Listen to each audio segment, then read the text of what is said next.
جس کی یہ سوچ ہوتی ہے کہ کریں گے تو اللہ کریں گے، پھر اللہ اس کی مدد ایسے کرتے ہیں جیسے ابراہیم علیہ السلام کی کہ براہ راست حکم دیا آگ کو، یا نار، اے آگ کونی بردم والسلام علی ابراہیم. تو روایت میں آتا ہے کہ ساری دنیا کی جو آگیں تھیں وہ دبک گئی ایک دم سے کہ یہ شاید حکم ہمیں نہ آیا ہو، اور ساری کی ساری ایسی بجھی. وہ آگ کہ جس کے اوپر سے پرندہ بھی نہیں جا سکتا تھا، وہ آگ اتنی ٹھنڈی ہو گئی کہ ابراہیم علیہ السلام کو سردی لگی ایک دم سے. تو فرمایا سلامتی والی، تو پھر تھوڑی گرم ہو گئے، اور شولوں نے یوں اوپر ایسے آسمان پہ سے ان کو وہیں سے پکڑا، یوں گھما گھمو کے نیچے لے کر آئے. جو یہ رسیاں لگی تھی ان کو تو جلا دیا، ایک بال بھی یہاں سے نہیں جلا. اللہ نے جبرائیل کو بھیجا، اس نے پر مار کے وہیں پر آبشار اور وہیں پر پانی اور وہیں پر باغ اور تخت. اللہ رب العزت یہ بتانا چاہ رہے ہیں جو میرا بن کے چلے گا میں اس کی چیزوں کے بغیر مدد کروں گا، براہ راست مدد کروں گا جو میرا بن کے چلے گا. اور یہ امتحان کب تک ہے؟ موت تک. موت تک، موت تک اللہ کے ہر غیر کی نفی کرنی ہے. نہیں، ان سے نہیں ہوگا، یعنی ان سے کچھ نہیں ہوگا، کریں گے تو اللہ کریں گے. میں اپنے اعمال پورے رکھوں گا، اس سے نہیں ہوگا. یہ 100 تلواریں اس میں اللہ مجھے نکال کے لے جائے گا. یہ نہیں کر سکتی، یہ تب ماریں گی جب اللہ کا حکم ہوگا، ورنہ یہ نہیں کچھ کر سکتی.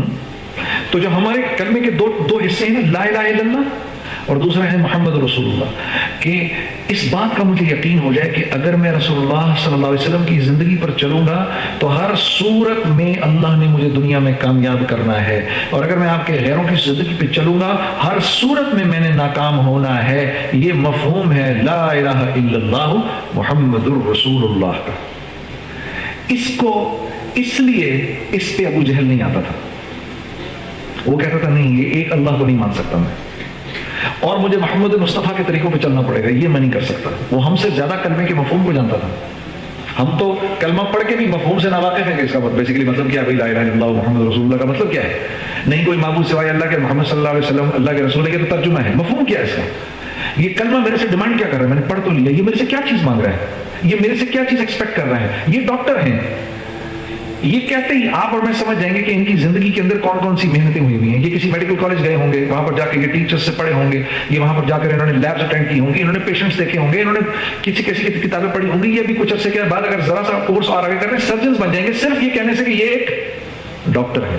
تو جب میں یہ کہتا ہوں لا الہ الا اللہ، لا الہ الا اللہ محمد رسول اللہ، تو صحابہ فرماتے تھے کہ جب رسول اللہ صلی اللہ علیہ وسلم پر یہ آیت اتری جس میں اللہ نے آپ سے فرمایا کہ آپ کافۃ للناس، جب آپ کو کہا گیا تو ہم کو اس بات کا یقین ہو گیا کہ یہ آیت ہم پہ اتری ہے، رسول اللہ پہ نہیں اتری.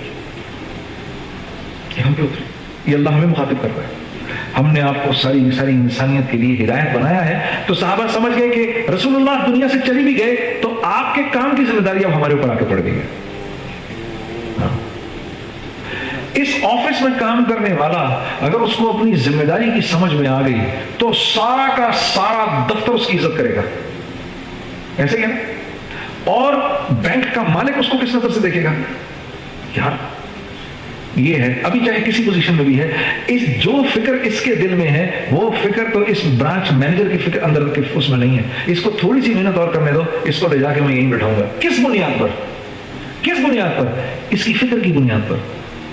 کام ابھی اتنا اچھا نہیں آتا اس کا، لیکن یہ اس فکر میں گھلے جا رہا ہے کہ کیسے پورا کا پورا پاکستان جو ہے وہ اسلامک بینکنگ میں آ جائے. اس فکر نے وکاس کو پاگل کیا ہے. اس کو سمجھ میں نہیں آ رہا کہ میں کس طرح سے پورے کے پورے ملک میں یہ جو لوگ کنونشنل بینکنگ کر رہے ہیں میں کس طرح سے ان کو اس سے نکلواؤں. یہ فکر جو ہے نا، یہ فکر یہ سب سے بڑا ایسٹ ہے اس کا.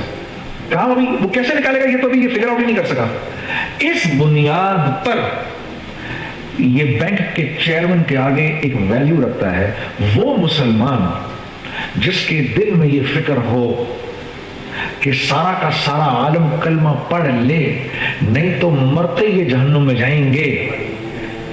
اس انسان کی اللہ کے ہاں قیمت ہے. اور ہر صحابی ایسا تھا.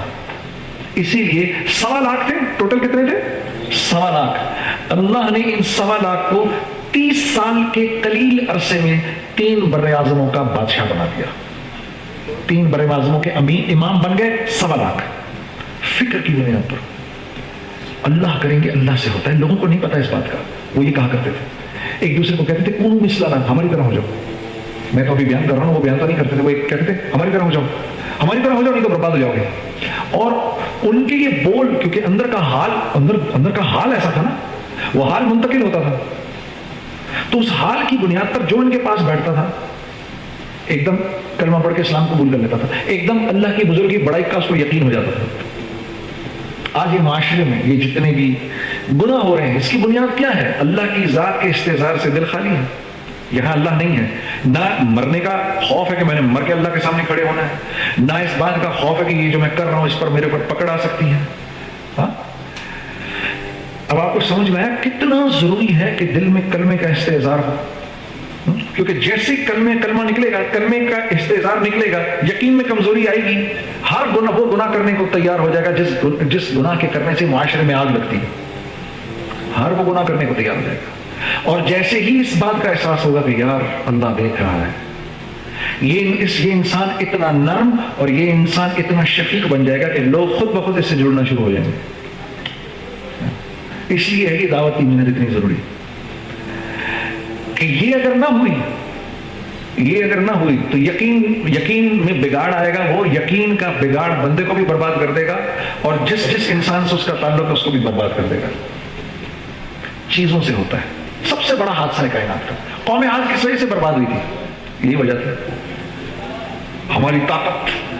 حود علیہ السلام نے ان سے کہا تمہاری طاقت کچھ نہیں, تم انجانے والا ہے. انہوں نے بولا اللہ کہاں سے آ گیا بیچ میں؟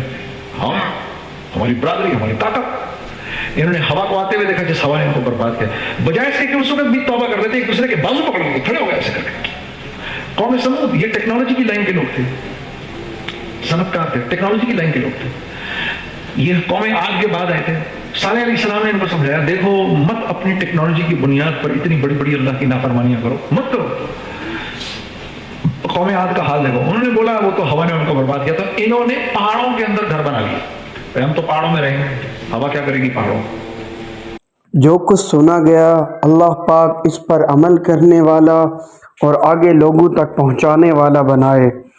مزید اصلاحی بیانات کے لیے ہمارا یوٹیوب چینل بیوٹیفل بیان JJ کو سبسکرائب کریں اور ویڈیو کو لائک کریں.